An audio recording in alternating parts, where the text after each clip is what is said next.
Ladies and gentlemen, my name is TotalBiscuit's. So, I spent about 12 or so hours with the Division beta over the course of the weekend, and I have a few thoughts on it that I'd like to share.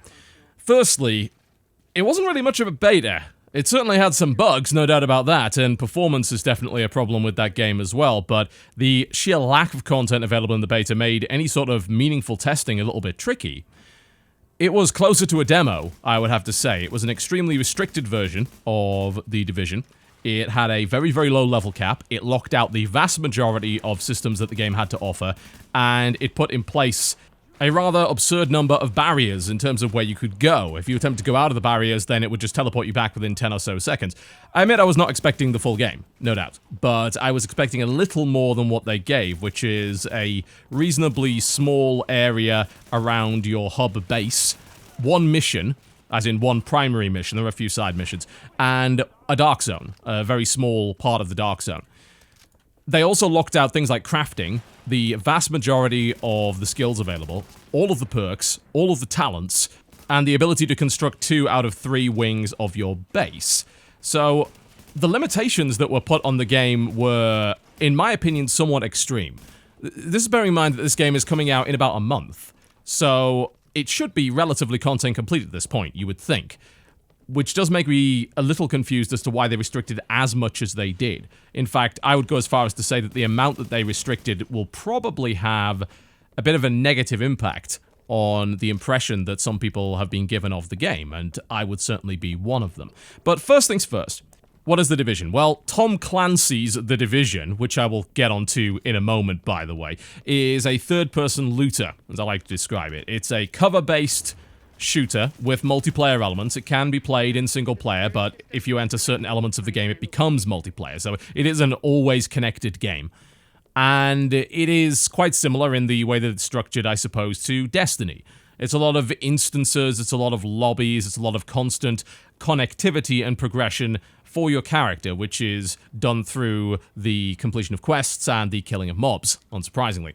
This one is set in a near-future New York after a viral disaster, meaning the vast majority of the people have been evacuated out of it, and you can run around a fairly well-replicated part of New York. Decent amount of it. Not in the beta, that's a tiny, tiny shred of it, but the full game is supposed to replicate quite a lot of New York City. The intro to the game has you setting up a base of operations in the middle of the city and then going on a mission to unlock the medical wing of said base of operations. Once you've unlocked the medical wing, you can upgrade it a couple of times, which will give you access to a couple of different skills. Now, there is more than one wing to your base of operations. You'll be able to upgrade more when the full game comes out, but as it stands, they only let you upgrade the medical wing. So, if you were looking to try any skills that were not medically related, well, you were pretty much out of luck. The only stuff that they had available was the remotely detonated explosive, which was the tier 1 skill of the explosive/electronics part of it, and there was a protection skill, which is a shield. Outside of that, you were able to grab a couple of upgrades to the scan and also grab a healing ability. But outside of that, that was about it. Now, the mission that I went on, which you're seeing in the background right now, is fairly straightforward. It asked me to go into this area and rescue a doctor and her staff, and I had to fight a boss on the roof in order to evacuate them. So it was several sets of AI mobs, which I gunned down with great vengeance and furious anger using the cover-based system, and was eventually able to evacuate said doctor. I was actually playing this on the hard mode difficulty because it is one of the most reliable ways of getting to the level cap in the beta, just playing that one mission over and over again. However, there are some side missions available if you go to the message board, which I believe is found in the intro area of the game, and it's going to point out, hey, there's a hostage rescue over here. I was given a mission by one of the characters to go and investigate what had happened to one of her friends, which I did, which was actually a non-combat mission, which I found quite interesting. It was a little bit Batman-esque in terms of its investigation. You are reconstructing a scene using so-called echoes, which gave you access apparently to a bunch of surveillance footage and augmented reality nonsense, which told the story of what happened to this person, and everything went on from there. Outside of doing that, you will be occasionally running into civilians who have needs, which usually involve, I need a soda, or I need a can of food. For some reason, you need to scan them in order to figure that out, because apparently talking to them is out of the question, and if you happen to have that piece of loot and give it to them, you'll gain a bunch of experience, they'll give you a cosmetic item. That's pretty much what the main zone of the game consisted of. You can occasionally run into a couple of gangs here and there, but I've been told that the vast majority of roaming encounters as well as roving gangs were actually disabled, which meant that the whole thing felt unbelievably empty most of the time. Since you're wandering around the main area without any players in it, unless you happen to be in a group, you don't see anybody outside of your instance unless you're in the Dark Zone, it was a little difficult to treat the non-PvP area of the game as anything more than a jogging simulator. Walking around in a certainly technically impressive, but nonetheless empty area of New York was not exactly compelling because there really wasn't an awful lot to do. Presumably this is going to improve when they launch the full game, but I have to say that it was not a good first impression. None whatsoever. There's a lot of running involved in the game. There's only one fast travel point, which is your main base within the beta. So if you want to run from there to the Dark Zone, I believe it's about half a kilometer. And running to do the various side missions took a great deal of time as well. This was certainly not assisted by the fact that the GPS only goes based on the roads as opposed to the side alleys. So there are some quicker ways of getting to places, but more often than not, you'll run into dead ends and you were running into red barriers because of the beta. It was just unbelievably frustrating to try and navigate the place without following the GPS and having to run an unnecessary distance in order to get to where I was wanting to go. Now, if I'd run into various encounters along the way and discovered some side missions and some optional stuff that was going on, then I think I would have found that a lot more enjoyable, but more often than not, the only thing that I'd run into would be a couple of goons either bullying someone on the street or just rifling through a corpse, at which point apparently you have a license to shoot them in the face. So you seem to be more of a glorified executioner than anyone actually trying to help out the civilians at this point.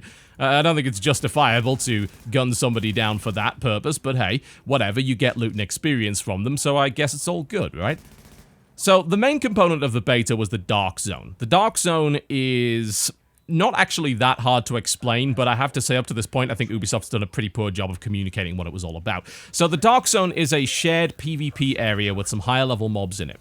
Once you enter the Dark Zone, you will be thrown into an instance with a bunch of other people and hopefully your group as well, and I'd strongly suggest going in as a group. Now, you have the ability to shoot any other player as long as they're not in your group. Now, if you do that, enough times anyway, you'll be marked as a rogue player. Now, a rogue player is going to occasionally appear on the map for people and is going to be huntable by everybody else, and you're going to actually be rewarded for killing said rogue player.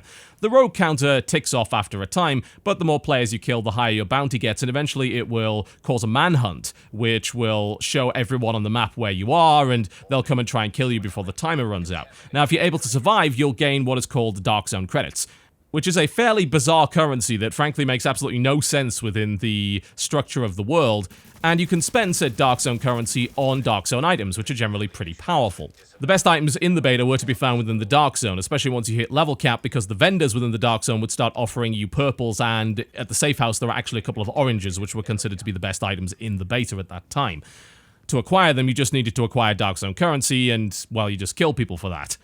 What you could also do was evacuate loot items that you found within the Dark Zone using the evacuation system. Now, any item that you pick up within the Dark Zone, not that you buy, but that you pick up via loot, is contaminated. So what you need to do is take it to an evacuation point, call a helicopter, wait for a minute and a half, and then throw your pack on a line to the helicopter, which will evacuate it and take it to your stash, at which point it will be considered usable. Now, the weird thing about the evacuation is that it's only possible to put 4 bags on the line at any given time, and those bags can contain up to 6 items. So your loot within the Dark Zone is going to be 6 items, you throw it on the helicopter, and then you get access to it once it reaches the base. Now, of course, this means there's an element of tension, because if more than 4 people are trying to evacuate items, they might decide, you know what, I'm just going to kill this guy so I get my space on the line. The longer you stay in the Dark Zone, the more risk that someone will kill you, and you can drop Dark Zone currency, Dark Zone keys, which are used to unlock the chests, and also the items that you acquired within the Dark Zone. Now, you don't lose the gear you're wearing, but you can lose any other gear in your pack if you die multiple times. So there is a degree of risk involved in that.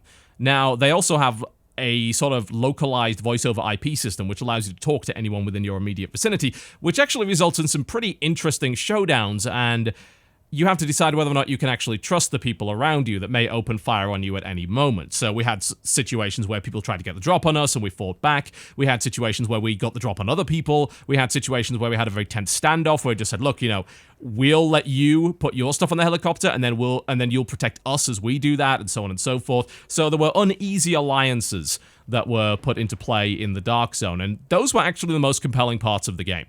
What the game has done is essentially take principles and ideas from things like DayZ and H1Z1 and the various survival games in which you don't know exactly whether or not you can trust the other people on the server, and thrown them together in what is a more regimented and less punishing system within the Dark Zone. Yes, you can lose Dark Zone currency, you can lose Dark Zone rank, you can lose Dark Zone keys and Dark Zone items, but you can't lose experience, your entire character doesn't die, you do respawn. So they've taken a few of those ideas and used them to spice up what is otherwise a fairly run-of-the-mill cover-based multiplayer shooter.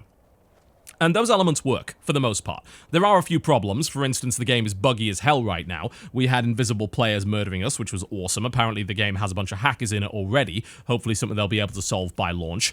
And we also ran into situations where we'd lose a decent amount of our health to another player, return fire, but then realized he hadn't shot us quite enough to be turned rogue. So we ended up going rogue for defending ourselves, which was ridiculous. And it's going to be a pretty hard balance to strike. You can't have people going rogue for a single shot, especially since it's very easy to run in front of people's line of fire.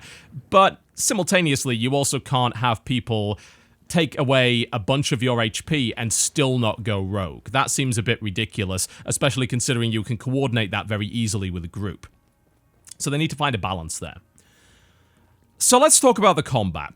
Well, it is a cover-based shooter, and it acts exactly as you would expect. You can slide into cover, you can blind fire over cover, you can pop up out of cover with aim in order to shoot, you are encouraged to duck down and avoid most of the fire, and you can also, of course, toss grenades to flush people out. Now, the AI will endeavor to flank you from time to time. The AI is something of a mixed bag, I have to say. Sometimes it does very sensible things. It flanks you, it tries to smoke you out with gas grenades and incendiaries and all that sort of thing. And other times it will do fairly ridiculous things like run out of cover and shoot in the middle of nowhere for no reason, or run at you with a baseball bat and then act all surprised when their face melts off. Now, AI problems aside, the gunplay is...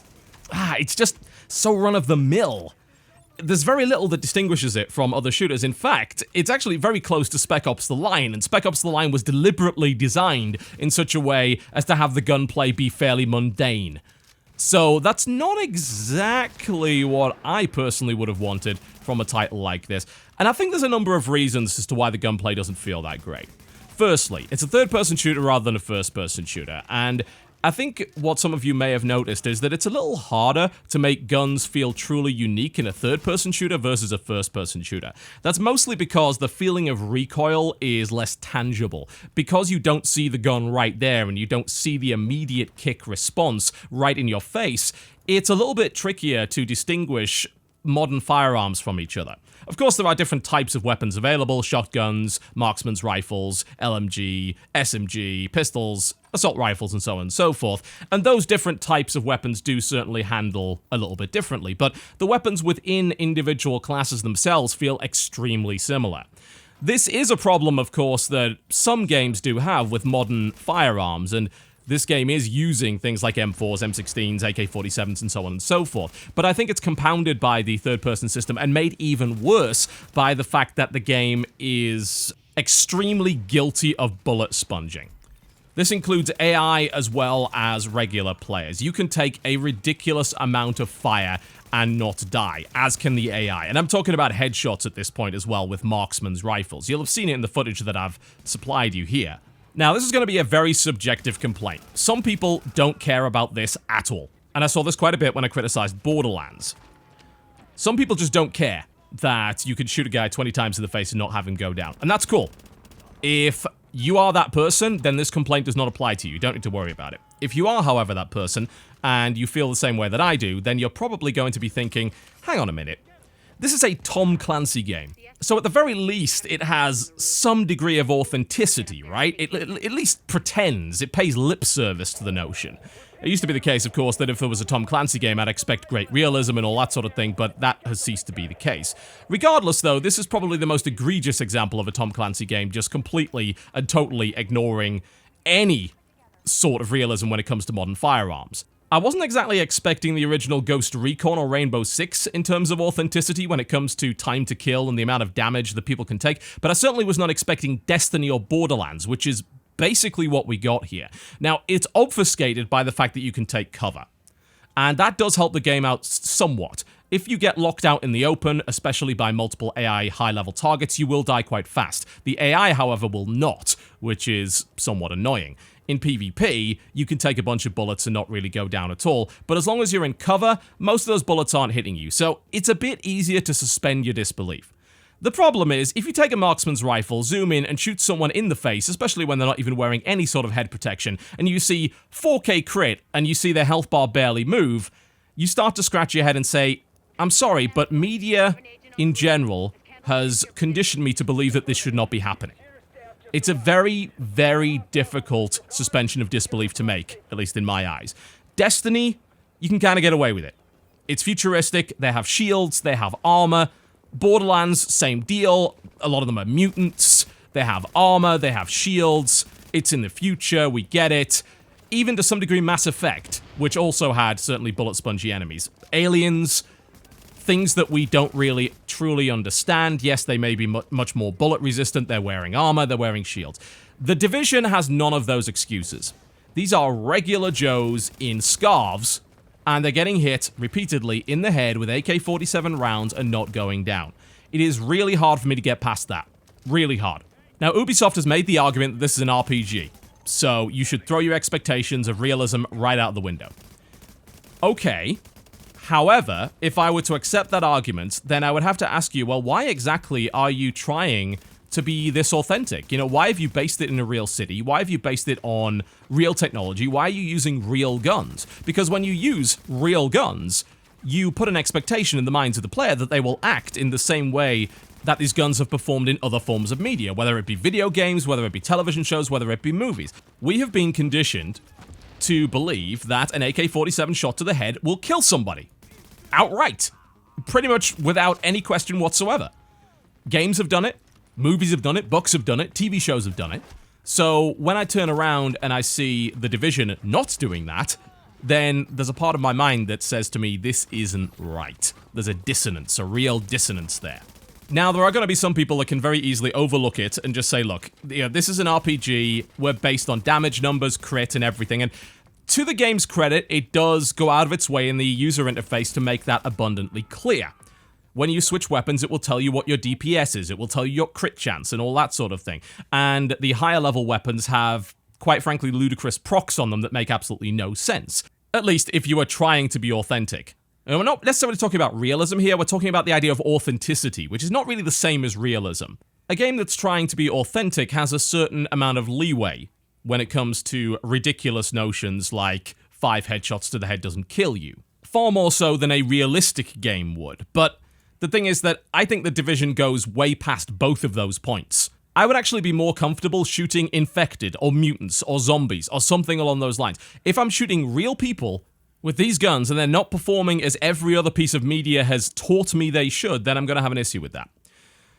Now, mechanically, is that a problem? Well, no, not really. It's really a thematic issue. It's an issue of dissonance between the mechanics and what the world is pretending to be. You know, it's an inconsistency in the world's internal logic, I suppose. If I were to be asked how exactly to improve it, well, I would work on the AI, certainly, and I would just put more of it into the game. As opposed to having guys that take 20 plus headshots to bring down, I would just have a lot more dudes. And just have you consistently overwhelmed with numbers and have to move from cover to cover to cover because of the sheer amount of grenades and nonsense that was being thrown in your general direction. As it stands, for the most part, you can just sit behind cover and pick people off, and occasionally a grenade might flush you out, assuming it even hits you, which more often than not it actually doesn't. If you are caught out in the open with these mobs, then you are going to go down pretty quickly, especially with higher level mobs, and that's great. That actually feels good. But the problem is it doesn't work the other way around. You know, I can walk out there with my LMG and just fill this guy full of holes and he doesn't even care. I need to stress something though. This is very much personal preference. I don't think it's an inherent problem with the game itself. I think that if you can look past that, then you can treat it as an RPG that happens to be a cover-based third-person shooter about loot.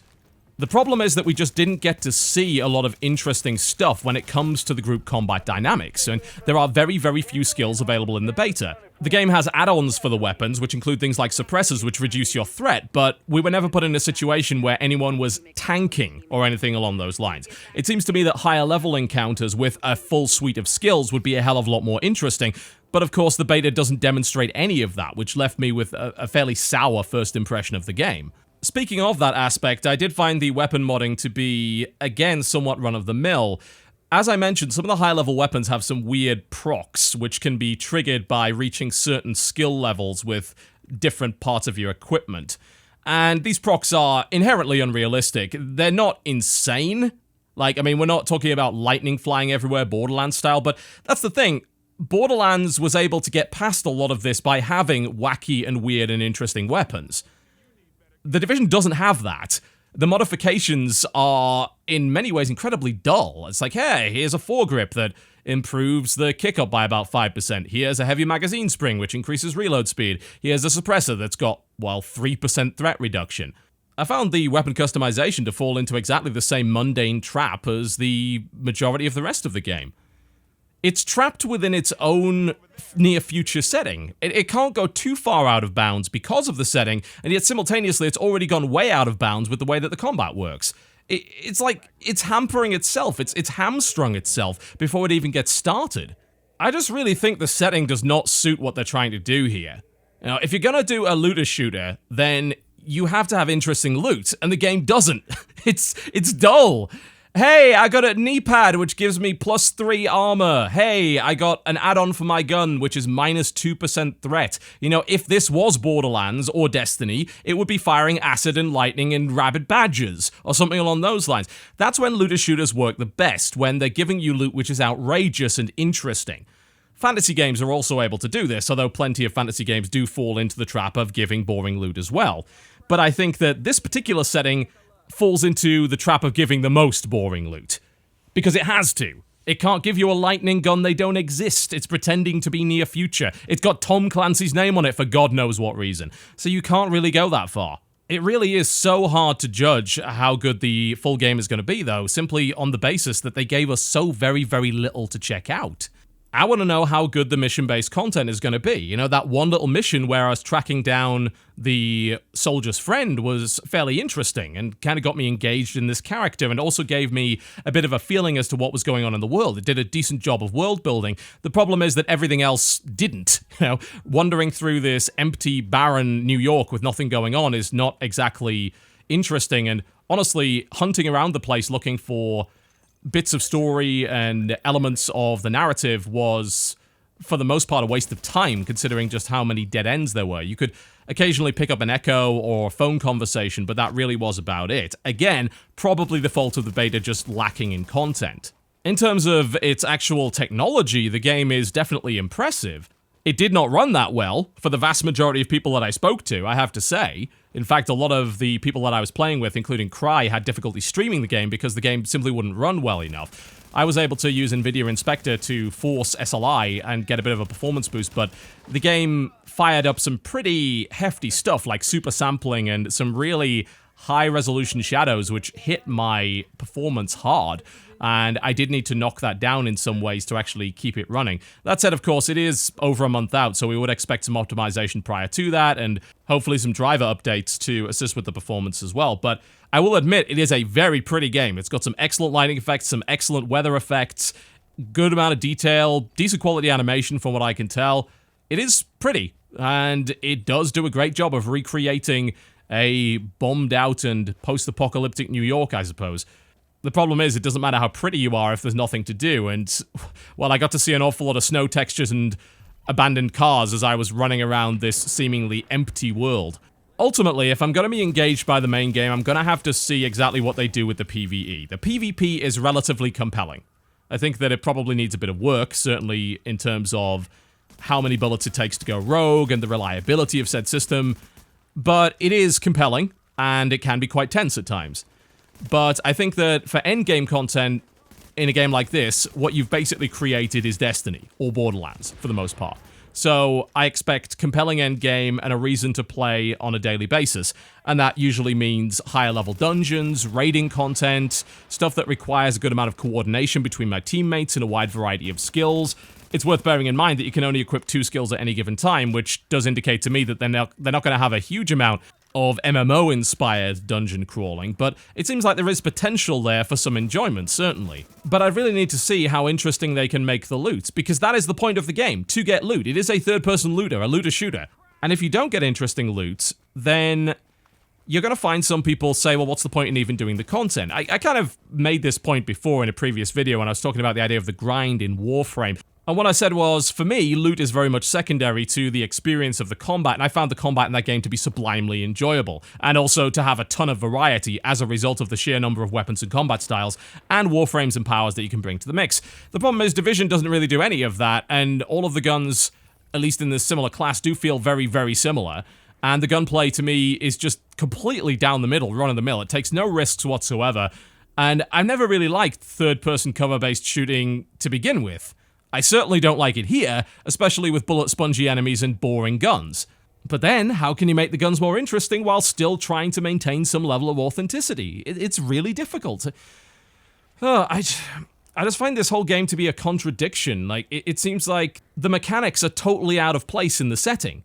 There's this massive dissonance between the two. Bungie realized this, that's why they made Destiny a sci-fi game. Gearbox realized this, which is why they made it a wacky, strange, again, sci-fi title, where you just don't have those expectations. But this has Tom Clancy written on it. How can you possibly make the loot interesting and crazy when you're tied down by that particular albatross? I don't think you can. And for a lot of people, I think it's going to be the undoing of this game. Yeah, it is a Destiny-like game for PC, which is an advantage because we don't have Destiny, and some people do want to play a looter shooter with AAA production values, which this game certainly does have. And I'm not going to pretend that I found the game boring all the time. I didn't. There were some great moments, particularly in the Dark Zone, but this seems like a beta that has done little to excite me about the main game, and really has done more to put me off. I don't really know how much I'm going to play The Division on launch, honestly. It doesn't seem like it's my sort of thing, and maybe that's just my fault, you know? I've made it clear that a lot of my problems do come from that dissonance and the bullet-spongy enemies, and a lot of you are not going to have that same issue, and you probably enjoyed The Division beta a hell of a lot more than I have as a result of being able to get past that fact, but it's definitely a very real hang-up for me, and the lack of variety in terms of what we were able to do in the beta, as well as the mundane combat, just didn't inspire me all that much. You know, it seems like a very pretty shell of a game. I certainly hope that the main release has a hell of a lot more than this does. Even if that were the case, though, I just don't know if I find looter shooters to be that engaging at this point. When Borderlands first came out, I was excited by the idea, and it was, of course, helped along by the fact that a lot of those guns were very wacky and strange and out of the ordinary and had ridiculous effects, but as more games in that genre have come out, I've come to rapidly realize that, actually, I don't really like the mixing. I like my FPS on my third-person shooter here, and then I like my RPG kind of over here. Now, there are some very rare exceptions like Deus Ex, which managed to make their way past that problem, but those games that focus particularly on loot, I just don't find that compelling, and The Division has not changed my mind. Alright, folks, there you go. There's my opinion on the Division beta. As I said, I'm not massively enthused by it. We'll see whether or not they're able to change my mind when the game comes out, and of course I'll give you a full video on the subject when that happens. If you like this video, then by all means do feel free to click the like button, or if you disliked it, the dislike button is there too, for your perusal. I'll see you next time. Starting cargo extraction.